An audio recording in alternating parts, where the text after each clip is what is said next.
હે કાકા, હા મેં જોયું હમણાં સાતમ આઠમમાં હા કમાવા વાળા રમવા વાળા એમનો રસ્તો શોધી કાઢે. હવે આપણી ત્યાં કેવું છે, હા પહેલા રોડ બને, હા પછી એના ઉપર સ્પીડ બ્રેકર બને, બમ્પ. હા પછી એ સ્પીડ બ્રેકરની બાજુમાંથી એક પાતળો રસ્તો બનાવ્યો હોય જ્યાંથી બાઇક સડસડાટ નીકળી જાય અટક્યા વગર.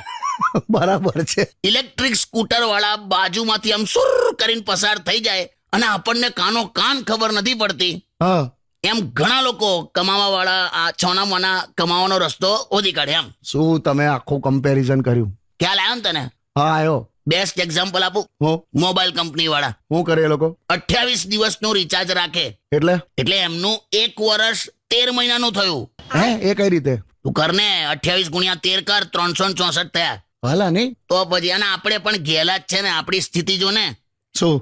રાત્રે 12 વાગ્યા પછી જેવું પેલું 1.5 GB આપણામાં ફરી ટ્રાન્સફર થાય ને, ફરી આવી જાય હા તો ખબર નહીં એવું ફીલ થાય જાણે ખાતામાં કોઈ પગાર જમા કર્યો હોય ને.